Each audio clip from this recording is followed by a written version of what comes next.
for people that are just new to guitar and want some different ideas on how to play chords, one of the basic things that you should memorize and know is it never changes, is the notes all go in the same order over and over and over again.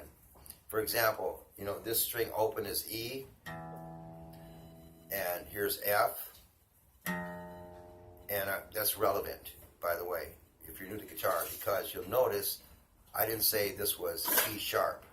I said it was F, because there is no sharp or flat between E and F. So you go E, open, then here's F, then every one of these things between these bars are called frets, and these are called fret bars. So that you don't have to really, this is called the nut, by the way. And by the way, this isn't glued on. And by the way, you can buy this at any music store for cheap, and they probably would give you one if you talk nice to them. Same for this thing down here, by the way. This is also, it's not glued in. They're not supposed to be glued in. Anyways, back to my point. The notes go all in the same order. Open, this is E, and you should know this. I'll ask you, is there a sharp or flat between E and F? Hello?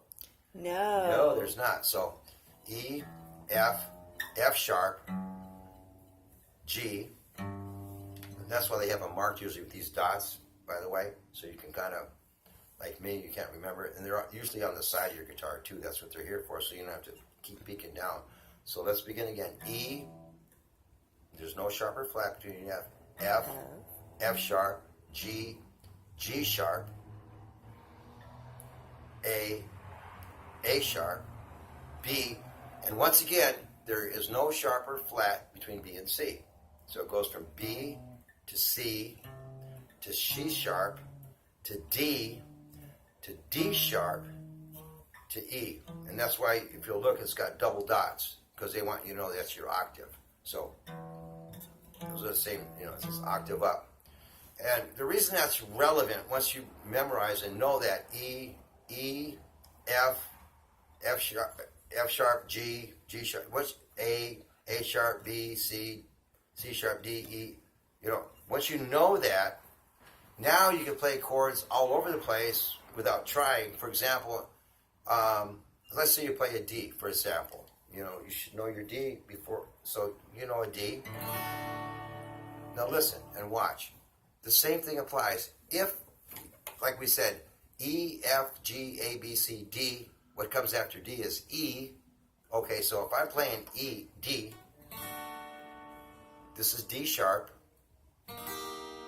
and this is E. And that's a fact. And if this is E, which it is, then you know this is F, because there's no sharp or flat between E and F. It's that simple. And now since that is F, this is F sharp, and here's G.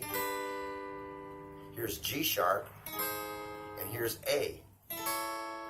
And that should sound like this. It does. There's an A too, by the way, a bar. It's just an octave higher, maybe even 2 octaves higher. But okay, so now that's relevant, and here's why. If you play an E, which is kind of what everybody, it's one of the first chords people learn is these 3 fingers of your E. If you go towards the floor with those 3 fingers in the same position, but just drop it down a string, you're going to play what they call A minor, which is this. So here's an E, and here's an A minor. I just went towards the floor. And the reason that's relevant is, well, I'll get to that in a minute. Actually, I wanted to show you something else.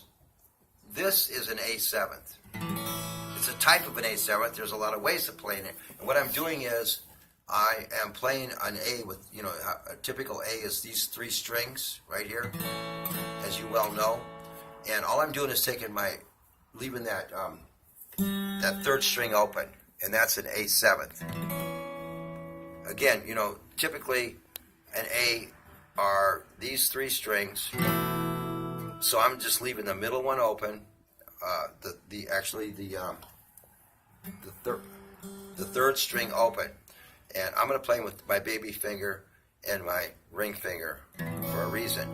And because that is A7th. And remember the progression we talked about, which is they always go in the same order all the time. And those are going to be your chords. If this is an A7th, which it is, then that means this is A sharp 7th, which means this is G 7th, which means this is G sharp 7th, which means, I think I made a mistake. Sorry.